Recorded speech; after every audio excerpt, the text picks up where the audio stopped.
नमस्ते दोस्तों, मैं डॉक्टर माइक हूं और आज हम मशरूम की अद्भुत दुनिया में जाएंगे।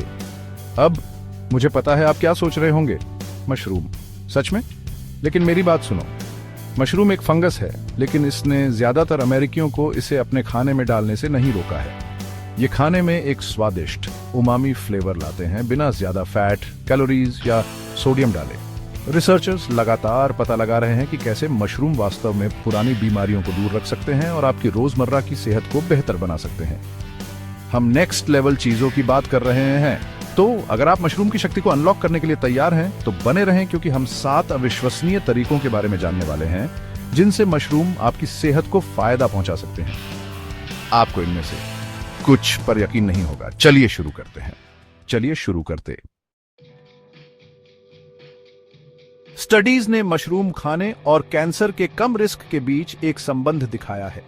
रोज सिर्फ 18 ग्राम मशरूम खाना, जो कि एक मुट्ठी भर जितना है, आपके कैंसर के रिस्क को 45% तक कम कर सकता है।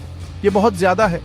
मशरूम में एंटीऑक्सीडेंट और अन्य कंपाउंड होते हैं जो हमारी कोशिकाओं को फ्री रेडिकल्स से होने वाले नुकसान से बचाने में मदद कर सकते हैं, जो कैंसर के विकास में भूमिका निभाते हैं।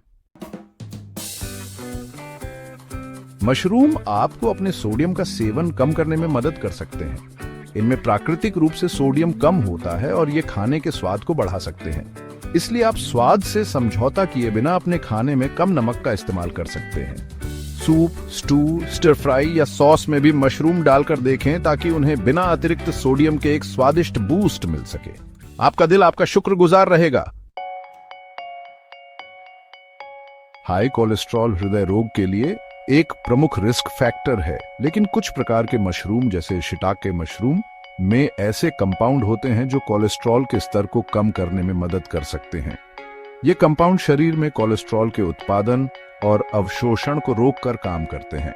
कुछ मशरूम की किस्मों में फाइबर भी होता है जो कोलेस्ट्रॉल से बंध सकता है और इसे पाचन तंत्र से बाहर निकालने में मदद कर सकता है।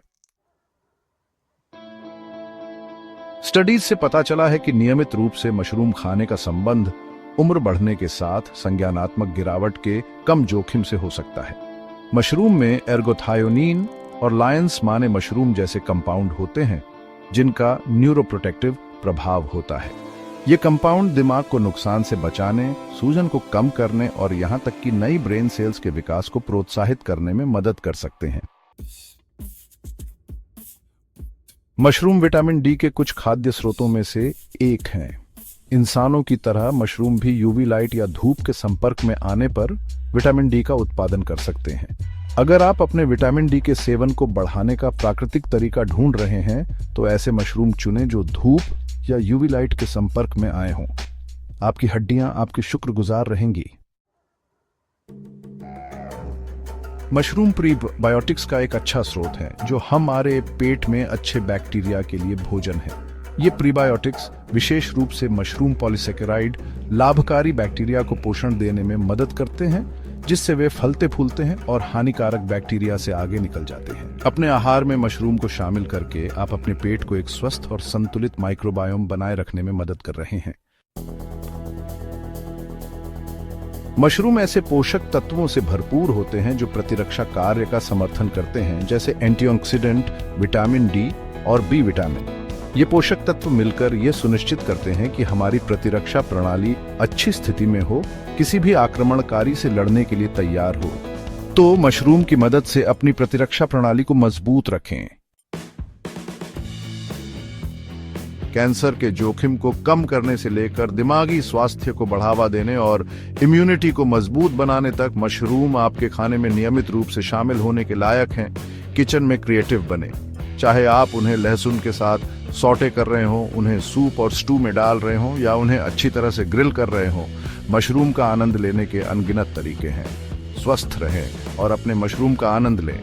अगली बार तक ये डॉक्टर माइक आपको स्वस्थ विकल्प चुनने की याद दिला रहे हैं और मैं आपसे अगले वीडियो में मिलूंगा।